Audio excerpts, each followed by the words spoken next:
अस्सलाम वालेकुम। उम्मीद करता हूँ आप सब लोग खैरियत से होंगे। My name is Mohammad Mudassar and I am a PhD student. आज की वीडियो में मैं बात करूँगा नॉर्वे की एक यूनिवर्सिटी है जिसका नाम है यूनिवर्सिटी ऑफ ओस्लो। इस यूनिवर्सिटी में और इसके अलावा और भी बहुत सारी यूनिवर्सिटीज़ में स्कॉलरशिप्स ओपन हैं जिसमें आप लोग अप्लाई कर सकते हो, स्पेशली पीएचडी और पोस्ट डॉक के लिए। और यूनिवर्सिटी ऑफ ओस्लो की वेबसाइट पर जाने से पहले मैं आपको चंद एक चीज़ें नॉर्वे के हवाले से बताना चाहूँगा, जिसमें सबसे पहली चीज़ है कि कोई फ़िक्स डेडलाइन नहीं होती नॉर्वे की मेजॉरिटी यूनिवर्सिटीज़ में। इसको मैं थोड़ा सा एक्सप्लेन करूँ तो मैं आपको बताता चलूँ कि मेजॉरिटी कंट्रीज़ में और मेजॉरिटी यूनिवर्सिटीज़ में इस तरह से होता है कि यूनिवर्सिटी अनाउंस करती है डेडलाइन। फॉर एग्ज़ाम्पल अगर आप चाइना की एग्ज़ाम्पल लें तो चाइना की एक यूनिवर्सिटी है, university of Chinese academy of sciences. वो जब डेडलाइन अनाउंस करती है तो वो यूनिवर्सिटी अनाउंस करती है कि इसकी 15 फरवरी होगी या फिर 28 फरवरी होगी। लेकिन नॉर्वे में इस तरह से होता है कि इनकी जो डिपार्टमेंट्स हैं, एक होती है फैकल्टी, फैकल्टी के नीचे आते हैं डिपार्टमेंट्स, और डिपार्टमेंट्स में भी आगे होते हैं प्रोग्राम्स होते हैं। एक डिपार्टमेंट हो सकता है 2 प्रोग्राम्स ऑफ़र कर रहा हो, एक हो सकता है 3 प्रोग्राम्स ऑफ़र कर रहा हो। तो इनकी जो डेडलाइन होती है वो प्रोग्राम्स के हिसाब से होती है और इनके पास आते रहते हैं प्रोजेक्ट्स। जो ही प्रोजेक्ट्स आते हैं तो ये दोबारा से जो एडमिशन है वो अनाउंस कर देते हैं, यानी कि पोजीशंस अनाउंस कर देते हैं। फॉर एग्ज़ाम्पल अगर यूनिवर्सिटी ऑफ ओस्लो में, मैं एग्ज़ाम्पल के तौर पर बता रहा हूँ कि अगर इन्वायरमेंटल साइंस है, वहाँ पे एक डिपार्टमेंट है, वो उसमें जो ऑफ़र कर रहे हैं वो कर रहे हैं पीएचडी इन्वायरमेंटल साइंस। तो उसमें इस तरह से होता है कि अगर फॉर एग्ज़ाम्पल उनको एक बंदा चाहिए इन्वायरमेंटल साइंस का, उसकी डेडलाइन है कल की है, तो उसके बाद वो दोबारा से हो सकता है कि 3-4 दिन बाद दोबारा से वो वही पोजीशन अनाउंस कर दें, क्योंकि उनके पास शायद कोई प्रोजेक्ट आ जाए। तो इस तरह से एक डिपार्टमेंट में आगे जो प्रोग्राम्स होते हैं उस हिसाब से भी उनके जो एडमिशन्स है वो अनाउंस होते रहते हैं। एक और अहम बात वो ये है कि नॉर्वे में जो पीएचडी और पोस्ट डॉक की जो पोजीशंस होती हैं उनको एज अ जॉब कंसीडर किया जाता है, जबकि मेजॉरिटी जो कंट्रीज़ हैं वहाँ पर इस तरह से होता है कि जो पीएचडी है उसको एज अ स्टूडेंट कंसीडर किया जाता है, जबकि जो पोस्ट डॉक है उसको एज अ जॉब ही कंसीडर किया जाता है। लेकिन नॉर्वे में पीएचडी को भी एज अ जॉब ही कंसीडर किया जाता है, यानी कि आपको सैलरी दी जाती है, लेकिन आपका जो स्टडी का टाइम होता है उसके बाद आपको डिग्री भी दी जाती है पीएचडी की। उसके बाद एक और अहम बात ये है कि इसकी जो पोजीशंस हैं वो लेस कम्पिटिटिव होती हैं, यानी कि उनकी कोई इतनी ज़्यादा एडवर्टाइजमेंट नहीं होती जिस तरह से बाकी कंट्रीज़ में या बाकी यूनिवर्सिटीज़ की होती है, क्योंकि ये डे बाय डे आ रही होती हैं। तो इस वजह से शायद इनकी इतनी ज़्यादा एडवर्टाइजमेंट नहीं होती, आपके जो एडमिशन के चांसेस हैं वो काफ़ी हाई होते हैं। और उसके बाद अगर रिक्वायरमेंट्स की बात की जाए बाकी कंट्रीज़ में और मेजॉरिटी यूनिवर्सिटीज़ में, तो इस तरह से होता है ना कि अगर जो रिक्वायरमेंट है वो मास्टर और पीएचडी के हिसाब से सभी डिपार्टमेंट्स पर सेम वो रिक्वायरमेंट्स अप्लाई होती हैं, लेकिन यहाँ पर इस तरह से होता है कि प्रोग्राम्स के हिसाब से रिक्वायरमेंट्स होती हैं। और मैं यहाँ पर आपको बताता चलूँ कि मेजॉरिटी जो डिपार्टमेंट्स हैं या मेजॉरिटी जो प्रोग्राम्स हैं उनमें आप बग़ैर आइट्स के और बग़ैर जीआरई के आप लोग उसमें अप्लाई कर सकते हैं। लिहाजा अगर आपका भी प्रोग्राम यूनिवर्सिटी ऑफ ओस्लो में है तो आप लाजमी उसमें अप्लाई करें। तो अभी मैं आपको कंप्यूटर स्क्रीन पर लेके चलता हूँ और आपको दिखाता हूँ कि किस तरीके से आपने अपने प्रोग्राम्स को देखना है और कौन कौन से प्रोग्राम्स वो ऑफ़र कर रही है यूनिवर्सिटी ऑफ ओस्लो। चलो चलते हैं कंप्यूटर स्क्रीन पर। जी, तो ये वेबसाइट है यूनिवर्सिटी ऑफ ओस्लो की और इसका लिंक मैं नीचे डिस्क्रिप्शन में दे दूँगा, वहाँ से आप इस वेबसाइट को विज़िट कर सकते हैं। और सबसे ऊपर आप देखें उन्होंने लिखा हुआ है कि वेकेंट एकेडमिक पोजीशंस एट यूआईओ। और उसके बाद अगर इसको मैं थोड़ा सा नीचे स्क्रॉल डाउन करूं तो आप देखें ये नीचे लिखा हुआ है वैकेंसीज़ सॉर्टेड बाय यूनिट, यानी कि उन्होंने फैकल्टी वाइज जो भी वैकेंसीज़ ओपन है पीएचडी की, पोस्ट डॉक की या फिर लेक्चरशिप की, वो सारी इन्होंने इधर फैकल्टी वाइज उन्होंने डिवाइड करके यहाँ पर उनके जो लिंक्स हैं वो दिए हुए हैं। अभी मैं ओपन करता हूँ faculty of mathematics and natural science को और मैं आपको दिखाता हूँ कि कौन कौन सी वैकेंसीज़ ओपन है faculty of mathematics and natural science में। उसके बाद आप वैकेंसीज़ में देखें तो ये देखें डिफरेंट टाइप्स की वैकेंसीज़ हैं, जिसमें सबसे पहले PhD research fellow in computational quantum mechanics, quantum mechanics, जो कि आता है department mathematics, faculty of mathematics and natural science में आता है। और इसकी जो डेडलाइन है वो है जुलाई 30। और उसके बाद जो सेकंड है वो है पीएचडी रिसर्च फेलो इन fluid mechanics, soft matter physics. और जो कि आता है डिपार्टमेंट ऑफ मैथमेटिक्स में, और उसकी जो फैकल्टी है वो है मैथमेटिक्स एंड नेचुरल साइंस, और इसकी जो डेडलाइन है वो है 11 जून। तो इस तरीके से हर प्रोग्राम की जो फैकल्टी के अंदर भी हर प्रोग्राम की एक डिफरेंट डेडलाइन है, और जो रिक्वायरमेंट है वो भी बाज़-औक़ात वेरी कर रही होती है। बाज़-औक़ात सेम होती है डिफरेंट प्रोग्राम्स के दरमियान, लेकिन बाज़-औक़ात जो है वो वेरी कर रही होती है। जैसा कि बाज़-औक़ात आर्ट्स चाहिए होता है कुछ प्रोग्राम्स के लिए, लेकिन कुछ प्रोग्राम्स के लिए नहीं चाहिए होता आर्ट्स। बाज़-औक़ात जीआरई कंपलसरी होता है, बाज़-औक़ात बल्कि ज़्यादातर प्रोग्राम्स के लिए जीआरई कंपलसरी नहीं है। तो इस तरह से इसकी जो रिक्वायरमेंट है वो बाज़-औक़ात सेम होती है, लेकिन बाज़-औक़ात वो वेरी कर रही होती है। अभी मैं एक जो प्रोग्राम है वो मैं ओपन करता हूँ, जो कि है पहला है PhD research fellow in computational quantum mechanics. इसको मैं ओपन करता हूँ, और इसमें ये देखें सबसे पहले उन्होंने लिखा हुआ है, इस प्रोग्राम का नाम लिखा हुआ है, और उससे नीचे आएँ तो पोजीशन, अबाउट द पोजीशन, यानी कि ये जो प्रोग्राम है इसके बारे में बताया हुआ है उन्होंने कि ये कब स्टार्ट होगा, और इसी तरह की और भी इंफॉर्मेशन लिखी हुई है। उसके बाद लिखा हुआ है कि नॉलेज डेवलपमेंट इन चेंजिंग, ये भी उसी बारे में बताया हुआ है। उसके बाद जॉब डिस्क्रिप्शन है, यानी कि आपका काम क्या होगा एज अ पीएचडी स्टूडेंट, ये बताया हुआ है। उसके बाद मोस्ट इंपॉर्टेंट थिंग वो है कि क्वालिफ़िकेशन रिक्वायरमेंट, यानी कि रिक्वायरमेंट क्या है, जैसा कि इसके लिए आपके पास मास्टर्स होना चाहिए फ़िज़िक्स में या फिर अप्लाइड मैथमेटिक्स में। उसके बाद जो सेकंड है वो है कि foreign completed degree MSc level corresponding to a minimum of 4 years in the Norwegian educational system.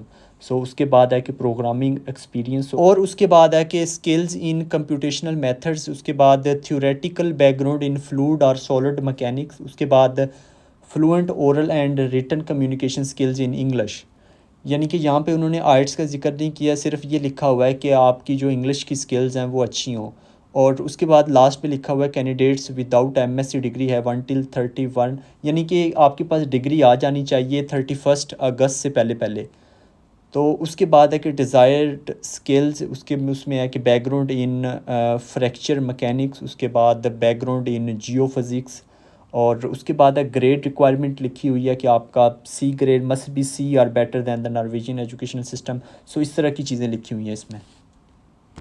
उसके बाद आ जाता है पर्सनल स्किल्स होनी चाहिए आप में, जिसमें आ जाता है कि आप में टीम वर्क स्किल्स होनी चाहिए, और उसके साथ साथ एबिलिटी टू वर्क इंडिपेंडेंटली, और इस तरह की और भी आप में जो पर्सनल स्किल्स हैं वो होनी चाहिए। उसके बाद नीचे आए तो उन्होंने लिखा है वी ऑफ़र में उन्होंने सैलरी लिखी हुई है, सैलरी की अमाउंट लिखी हुई है पर एनम, यानी कि एक ईयर में आपको इतनी सैलरी मिलेगी। और मैंने आपको पहले बताया था, वीडियो के स्टार्ट में ही बताया था कि नॉर्वे में पीएचडी को एज अ जॉब कंसिडर करते हैं, इस वजह से उन्होंने सैलरी लिखी हुई है। अदरवाइज़ अगर वो एज अ स्टूडेंट आपको कंसीडर करें तो उसके लिए स्टूडेंट के लिए स्टाइपेंड होता है, ना कि सैलरी। सैलरी हमेशा जो है वो जॉब होल्डर के लिए होता है। उसके बाद है हाउ टू अप्लाई, और हाउ टू अप्लाई में उन्होंने लिखा हुआ है जो डॉक्यूमेंट्स आपको चाहिए इस यूनिवर्सिटी में इस प्रोग्राम में अप्लाई करने के लिए, जिसमें सबसे पहले आपका कवर लेटर है, उसके बाद आपकी सीवी है, सीवी के बाद copies of the original bachelor and master degree diploma, transcript of record and, और उसके बाद है डॉक्यूमेंटेशन ऑफ इंग्लिश प्रोफिशेंसी, और उसके बाद है लिस्ट ऑफ पब्लिकेशंस अगर हैं तो आप लाजमी ऐड करें। और उसके बाद लास्ट में है कि जो रेफरेंस एज अ रेफरेंस के तौर पर आपने 2-3 प्रोफेसर्स के नाम देने होते हैं, उनका नाम, उसके बाद रिलेशन टू कैंडिडेट, और उसके बाद उनकी ईमेल आईडी, उनका कॉन्टैक्ट नंबर। ये सारी चीज़ें आपको चाहिए होंगी इस यूनिवर्सिटी में इस प्रोग्राम में अप्लाई करने के लिए। और उसके बाद कुछ फार्मल रेगुलेशंस हैं, फार्मल रेगुलेशंस के बाद कॉन्टैक्ट इन्फॉर्मेशन है, जो भी कोई मतलब कि जो भी रेलेवेंट पर्सन है उसका कॉन्टैक्ट इन्फॉर्मेशन दी गई है। अगर आपको कोई भी चीज़ समझ ना आए तो आप इस ईमेल आईडी पे उनको ईमेल करके पूछ सकते हैं। उसके बाद लास्ट पे है अप्लाइड फॉर दिस जॉब, यहाँ से आपने इस प्रोग्राम के लिए अप्लाई करना है, और इसकी जो डेडलाइन है वो 30 जुलाई है। इस तरीके से सारी डिटेल आपने देखनी है हर प्रोग्राम की, और हर प्रोग्राम की एक डिफरेंट डॉक्यूमेंट्स रिक्वायरमेंट हो सकती है, एक डिफरेंट डेडलाइन हो सकती है। इसलिए आपने इसको डिटेल से देखना है। देखने के बाद आपने लास्ट पे जो अप्लाई है उस पर जब आप क्लिक करेंगे तो वो आपको जो आपका ऑनलाइन फॉर्म है उसके ऊपर ले जाएगा। अभी मैं दोबारा वापस आता हूँ अपने वैकेंसीज़ वाले पेज पर, और यहाँ पे देखें दोबारा से मैं फ़ैकल्टीज़ पे आ गया हूँ। फ़ैकल्टीज़ से मैं ह्यूमैनिटीज़ वाली जो फ़ैकल्टी है इसको मैं ओपन करता हूँ। जब मैंने इसको ओपन करता हूँ तो ये देखें यहाँ पर काफ़ी सारी वैकेंसीज़ हैं, जिसमें सबसे पहले एसोसिएट प्रोफेसर है, उसके बाद पीएचडी की पोजीशन है, उसके बाद दोबारा से पीएचडी की पोजीशन है, और अभी मैं यहाँ से ओपन करता हूँ जो हमारी पहली पीएचडी की पोजीशन है एसोसिएट प्रोफेसर के साथ नीचे doctoral research fellow in design studies designing with without extractive materials. So इसको मैं ओपन करता हूँ, इसकी जो रिक्वायरमेंट है और जो भी चीज़ें सारी मैं दिखाता हूँ। इसमें देखें सबसे पहले इसका जॉब डिस्क्रिप्शन है जिसमें उन्होंने डिटेल के साथ बताया हुआ है कि प्रोजेक्ट का नंबर दिया हुआ है, प्रोजेक्ट का नाम बताया हुआ है, इस पर आपने काम करना है। उसके बाद मोर अबाउट द पोजीशन है, ये जो पोजीशन है पीएचडी की इसके बारे में मज़ीद बताया हुआ है। और उसके बाद क्वालिफ़िकेशन रिक्वायरमेंट है जिसमें जो सारी रिक्वायरमेंट्स हैं वो बताई हुई हैं। रिक्वायरमेंट्स में जो पहली रिक्वायरमेंट लिखी है वो है कि आपके पास मास्टर्स डिग्री होनी चाहिए डिज़ाइन हिस्ट्री में या फिर आर्ट हिस्ट्री में या आर्किटेक्चरल हिस्ट्री में या फिर इन्वायरमेंटल हिस्ट्री में या फिर हिस्ट्री ऑफ टेक्नोलॉजी में, या इनके जो रेलेवेंट फील्ड्स हैं उनमें मास्टर्स की डिग्री होगी तो तभी आप यहाँ पर इस फील्ड में अप्लाई कर सकते हो। और उसके बाद जो दूसरा है वो है कि fluent oral and written communication skills in English. और उसके बाद तीसरा है personal suitability and motivation for the position. उसके बाद है वही ऑफ़र में उन्होंने सैलरी लिखी हुई है कि पर ईयर इतनी सैलरी होगी। और उससे नीचे आए तो लिखा हुआ हाउ टू अप्लाई में जो डॉक्यूमेंट्स चाहिए होंगे आपको वो लिखे हुए हैं, जिसमें सबसे पहले आपके पास application letter describing the applicant's qualifications and motivation for the position, यानी कि एक मोटिवेशनल लेटर टाइप आपको डॉक्यूमेंट चाहिए होगा। उसके बाद आपकी सीवी होगी, उसके बाद जो ट्रांसक्रिप्ट्स हैं आपकी बैचलर की मास्टर की वो सारी चाहिए होंगी। उसके बाद डॉक्यूमेंटेशन ऑफ लैंग्वेज रिक्वायरमेंट चाहिए होगा इफ़ एप्लीकेबल। उसके बाद प्रोजेक्ट डिस्क्रिप्शन, मतलब ये कि ये आपको प्रोजेक्ट डिस्क्रिप्शन का मतलब ये है कि ये आपको चाहिए होगा रिसर्च प्रपोजल टाइप एक प्रोजेक्ट डिस्क्रिप्शन चाहिए होगा जो कि 3 से 5 पेजेस पर मुश्तमिल होगा और 14,000 करैक्टर्स होंगे। और उसके बाद पहले की तरफ फॉर्मल रेगुलेशंस हैं, उसके बाद कॉन्टैक्ट इन्फॉर्मेशन है, उसके बाद यूनिवर्सिटी के बारे में कुछ लिखा हुआ है और उसके बाद लास्ट पे दोबारा से उन्होंने अप्लाई फॉर दिस जॉब का लिंक दिया हुआ है जिस पर आप क्लिक करके इस अपॉर्चुनिटी के लिए अप्लाई कर सकते हो। और उसके साथ उन्होंने डेडलाइन लिखी है जो कि 15 अगस्त 2024 है। और ये सारी चीज़ें और जो स्कोप है वो फुल टाइम है, यानी कि जो फुल टाइम आप इस यहाँ पर एज अ जॉब अपनी पीएचडी करेंगे।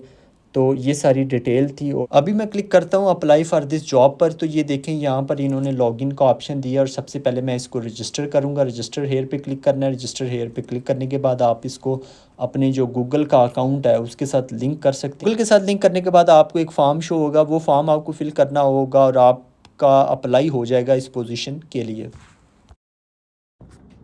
जी, तो ये सारी डिटेल थी यूनिवर्सिटी ऑफ ओस्लो की। और आप इस वेबसाइट को विज़िट करते रहें और हो सकता है कि अगर वो आपका जो प्रोग्राम है वो अभी वो ऑफ़र नहीं कर रहे तो हो सकता है कि 3-4 दिन बाद या 1 वीक के बाद वो वाला प्रोग्राम में पीएचडी या पोस्टडॉक की पोजीशन वो ओपन कर दें। तो इसलिए आप ये वेबसाइट को विज़िट करते रहें। इसका सारे मैं जो लिंक्स हैं वो मैं नीचे डिस्क्रिप्शन में दे दूँगा।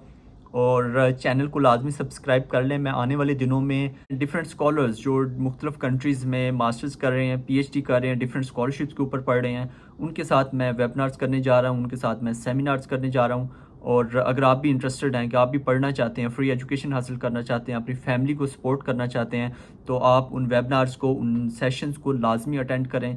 और चैनल को लाजमी सब्सक्राइब कर लें और हमारा व्हाट्सएप ग्रुप भी ज्वाइन कर सकते हैं जहाँ पर मैं इन सभी वेबिनार्स की, सभी जो सेशंस हैं इनकी मैं अपडेट करता रहूँगा इनको। तो चैनल को लाजमी सब्सक्राइब कर दें। दुआओं में याद रखिएगा। मिलते हैं अगली वीडियो में। अल्लाह ने के बाद।